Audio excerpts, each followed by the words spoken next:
আল্লাহর পক্ষে কিয়ামতের দিন আমরা সাক্ষী হিসাবে দাঁড়াবো। আমরা যখন সাক্ষী হিসাবে দাঁড়াবো তো আমাদেরকে আল্লাহ মাঠে দাঁড় করাবে না, আল্লাহর পাশে স্টেজে দাঁড় করাবে। কিন্তু সত্য তো এটা, হিসাব কিতাব তো হবে, ঠিক না? কি হবে না?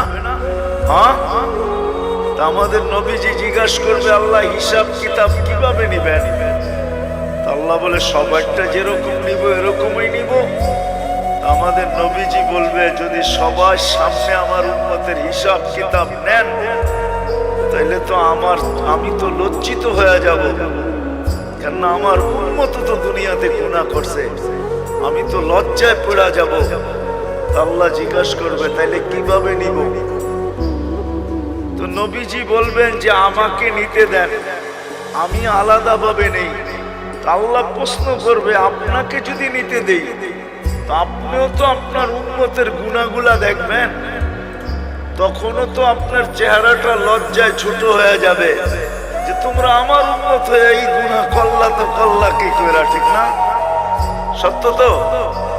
আল্লাহ জবাব দিবে বন্ধু ওয়াদা আপনার চেহারা আমি লজ্জিত করব না, বিদায় আপনার উম্মতের হিসাব কিতাব নিব আমি বটে, কারো সামনে না, আপনার সামনেও না, আমি পর্দার ভিতরে নিয়ে নিব, আপনাকেও জানতে দিব না, কাউকে জানতে দিব না। আমরা আল্লাহর বড় কাছের, বড় মহব্বতের, এই জন্য আমাদের বয়সটা খুব কম, কেননা আল্লাহ চান না এই উম্মত বেশি ক্লান্ত হোক, কেননা যতদিন থাকবে তত ক্লান্ত হইতে থাকবে, ঠিক না?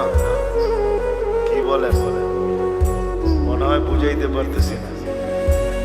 যত বেশি দিন থাকবো তত বেশি কি 950 বৎসর নূহ আলাইহিস সালাম ছিলেন, তো নিজেই ক্লান্তির কথা কোরআনে বলতেছেন, দাউতু কওমি লাইলাম ওয়া নাহারা, আমি 950 বৎসর রাত দিন দাওয়াত দিয়েছি।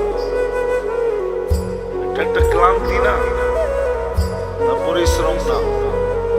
বিশাল পরিশ্রম।